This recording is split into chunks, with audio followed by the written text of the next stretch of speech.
Hello and welcome to the Garden of the Black Roses. This is the next chapter of Magic of Moonlight. Chapter 16. Shut Out.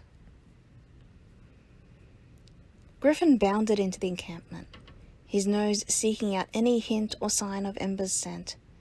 It was faint to his nose, almost non-existent. He snuffled before pawing at a small trapdoor in the floor of one tent. Growling, he shifted back to human form to use his hands to pry open the door. Dropping down inside, he could smell Ember's scent a bit stronger. He followed his nose until he came upon a she-wolf curled up in a ball. Carefully, he uncurled her body to reveal his hidden mate. Her scent is still faint, Griffin. Not to be fooled twice, he carefully unwound her further to inspect her chest. Shimmering in the low light, the silver crescent moon sat proudly on her chest. Both Griffin and Sebastian were confused. This was their mate, but her scent was weak. Sebastian immediately took over and moved her around carefully, trying to see if there were any injuries. At first he thought she was dying, and that's why her scent was faint. Seeing no marks on her other than the marks of betrayal across her skin, he tried to shake her. Ember? He needed her to show him she was alive. He didn't care if she was angry with him or hated him for touching someone else. Just knowing she was alive would set his mind at ease. He watched as she laid on the floor, her breaths deep but very slow. He sat back on his heels sadly. Dad? He paused, noticing the void within his mind. Looking around, he spotted the wolfsbane plants.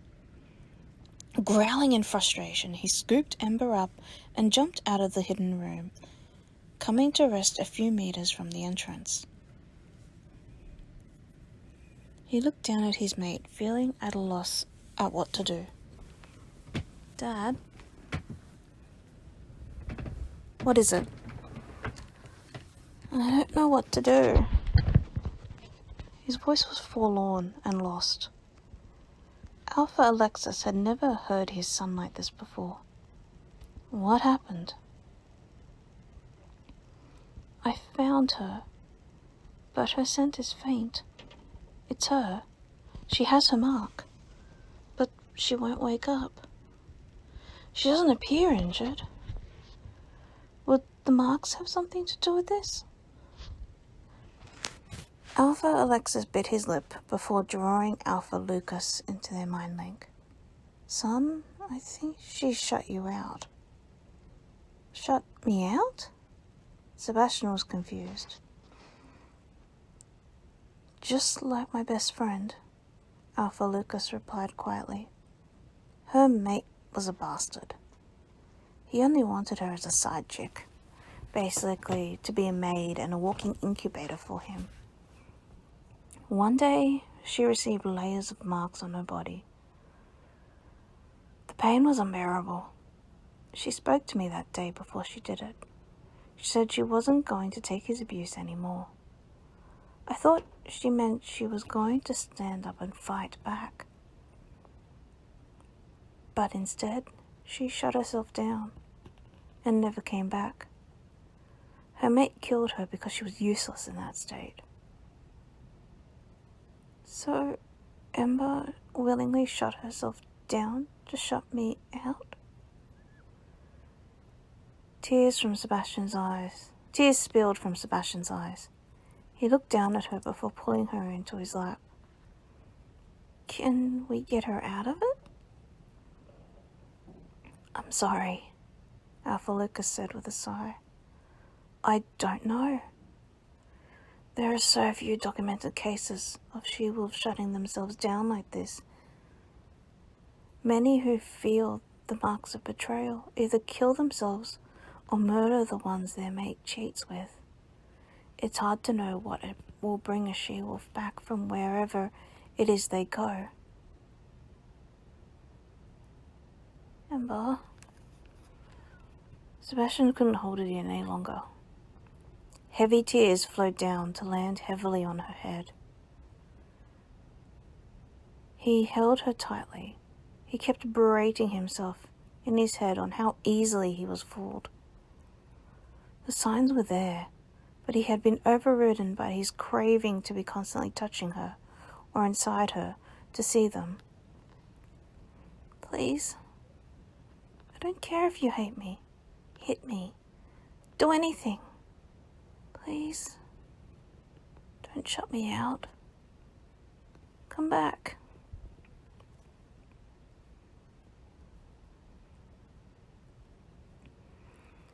He wasn't sure how long he had been out of it for, but he found himself in his bedroom. He sat up and looked around confused. He felt like he had woken from a dream. That was no dream, Griffin's voice said sadly. Look next to you. He looked down and saw Ember lying flat on her back. Her cheeks were reddened from moisture. Her low-cut gown she had been changed into showed her crescent moon to him. Biting his lip, he tried shaking her again. Taking a deep breath, he pulled his knees up and rested his head on them. He gently brushed away the stray strands that sat over his face. She'll come back. A soft voice spoke in his ear. He jumped, almost knocking Ember off the bed, and looked around trying to pinpoint where the voice was coming from. She'll come back. Don't lose hope. Where are you? He looked around the room again. Well, if you won't tell me, then at least tell me who you are. You know me, silly. The voice giggled playfully. You just haven't met me yet. The giggle continued in his ear. Don't lose hope. You'll eventually meet me. Who in the world are you talking to? Griffin asked curiously, after listening to his human talk to something he couldn't hear. Has Ember shutting you out finally driven you crackers? Maybe, Sebastian sighed. Sebastian sighed lightly before picking Ember up and taking her into the bathroom. He was going to keep to her usual morning and evening routines. He didn't want her to wake up feeling dirty. I heard a voice. It was soft and almost childlike.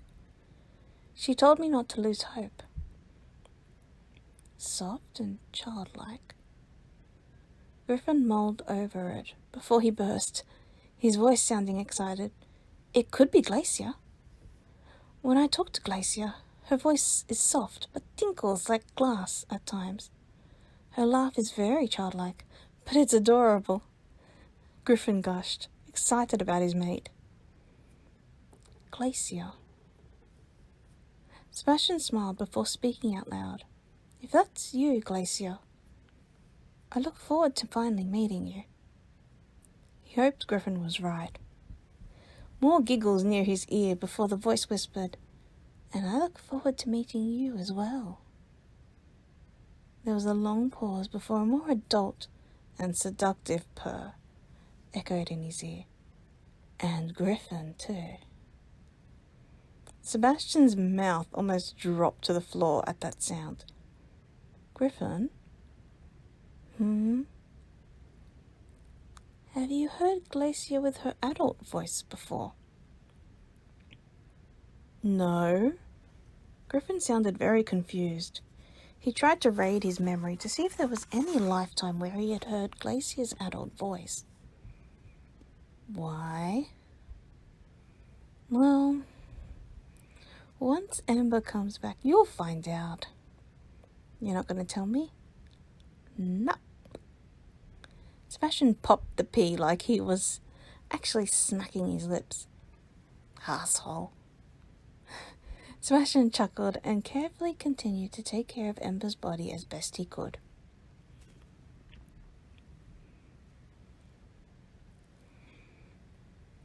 You know, A soft voice spoke, startling Ember from her peaceful moment. She had been rolling a stem of a leaf between her thumb and index finger mindlessly. You could have imagined up things for you to do in here. Ember frowned. You aren't awake yet, so how are you in here? Well now. A small white orb floated near her before pulsing lightly. You shut yourself down, is what prompted me to come visit. You know what our mate did. Ember looked away from the orb. I'm probably being fucked into oblivion right now by those wolves. They can have their doll. I don't want to be present for it. Do you know what actually happened? Glacier asked quietly. That caused Ember to peek at her before turning her head away again. Or that is actually happening to you now? I promise it's nothing bad. Ember bit her lip before peeking at the orb. You're my wolf. How can you forgive him for having sex with another wolf? Because I know the context of how it happened, not just know it happened, Glacier said, placing emphasis on the difference between the two of them. Sebastian and Griffin love us dearly, and he wouldn't do anything to hurt us deliberately. That's the mate bond talking there, Ember murmured, looking away again. If you think I would be swayed by the bond, then you have another thing coming. I'm still underage. I can't feel the bond unless we're having sex with him. Then you're in a better position not to be blinded when I show you the context, Glacier replied, as she twisted Ember's words back on her. I might be blinded because with me comes your feeling of the mate bond. But you, well, you have no shades on your eyes. What's stopping you from looking? If you see and still agree with your current choice, then I can't stop you. But if you see and understand, then maybe you can release yourself from here. Ember frowned. Her wolf made sense from a logical standpoint. There was nothing lost with seeing what happened. She either continued to stay where she was, or she would return to him. Fine, she said after some thought. Show me. Glacier Orb spread herself out until she looked like a giant flat screen. Images played that were familiar to Ember. That morning at school, parting ways with Sebastian, following him out to the woods during her free period before lunch, falling into the hole, and her screaming her lungs out for help when she realized she couldn't mind Link, the intense pain from the layers of marks over her body, and her withdrawing into her own mind. This is what you don't know.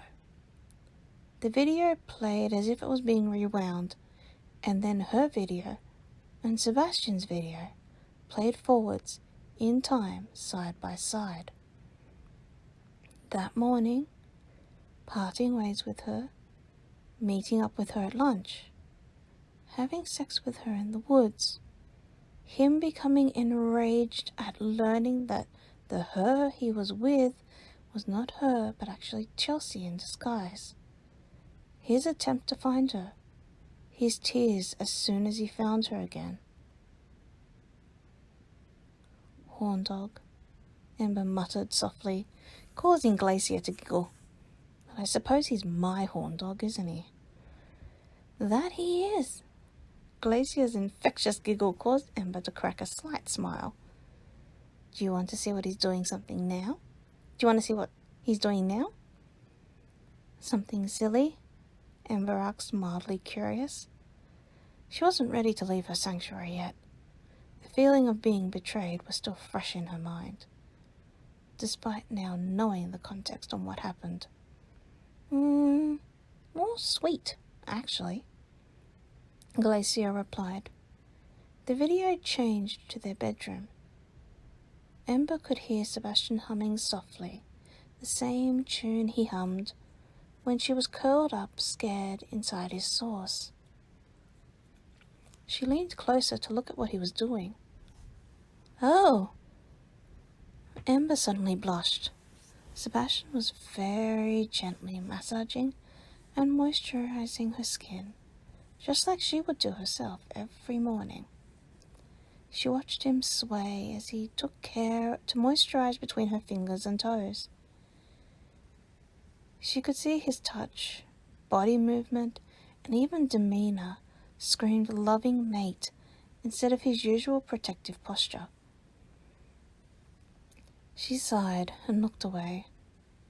My heart can't stop feeling hurt. I know we were both tricked. I know Chelsea got him to have sex with her, which is how I got the marks. I know, but my mind keeps telling me it's lies.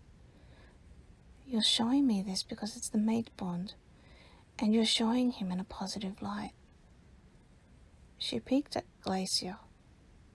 Does that make sense? Not really, the now Glacier flat screen replied. But I do understand that human emotions are complicated. You have no doubts coming in here, so in order to leave, you'll need no doubts.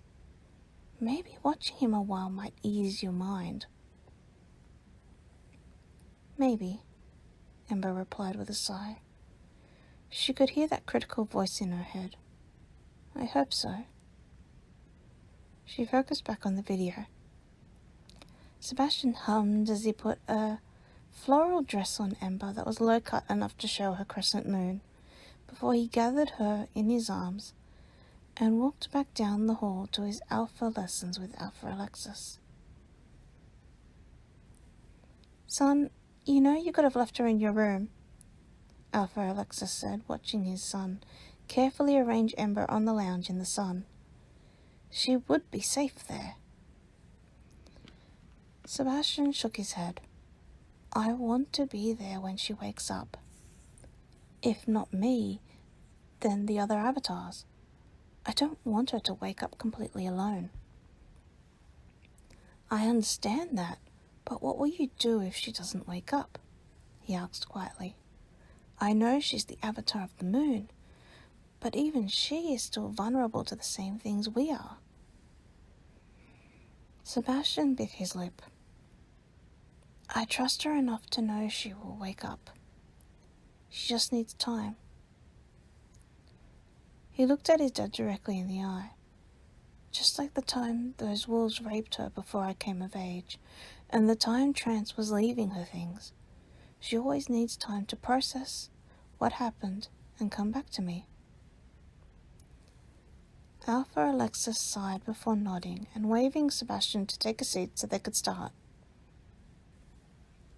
He's right, Ember murmured suddenly, causing Glacier to waver a bit before steadying herself again. I've always needed time to process.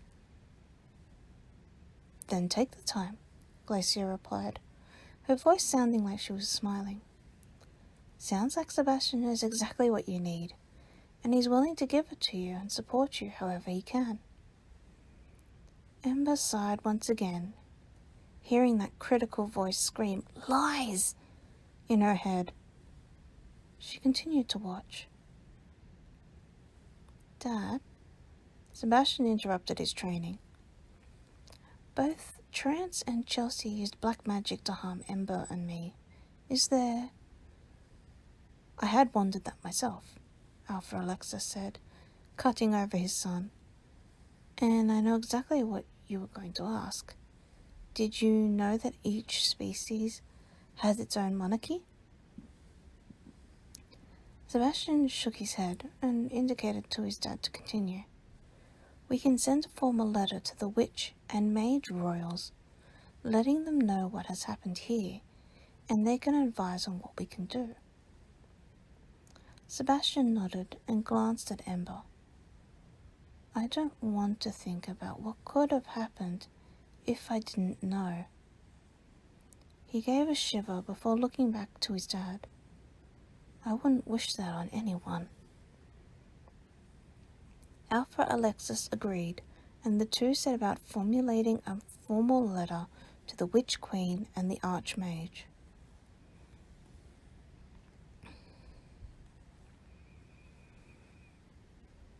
As days passed, Sebastian could feel himself starting to lose hope of Ember ever waking up.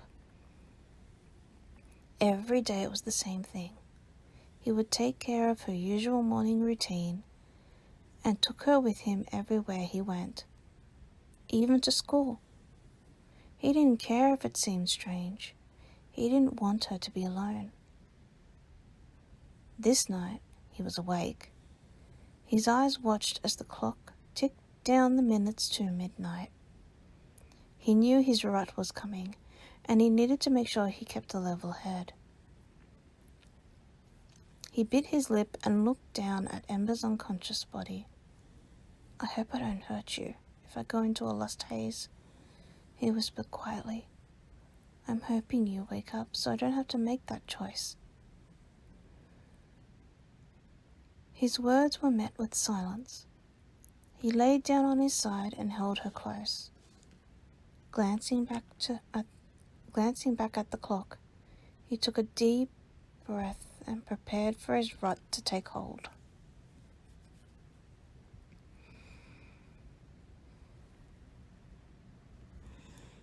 And that's it of that chapter.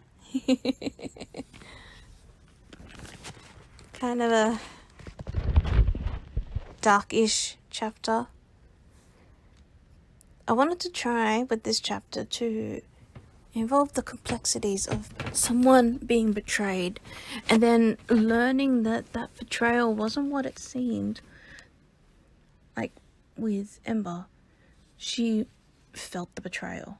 She felt the pain from the betrayal. But then when she learned what happened, her mind couldn't shift. Couldn't go back to, okay, so he was tricked, just like I was tricked. Her mind couldn't shift. That's what I was trying to get. She was stuck. Anyway, let me know in the comments below what you think. Make sure to like, comment. Make sure to like and subscribe to follow for more. As I have said in other episodes of this, that I am currently up to chapter 18 and I probably will be recording tonight until I get to chapter 17, because then they'll be all recorded and ready for me to process. But yeah, I will see you in the next one. And as always, let your imagination run wild. Bye for now.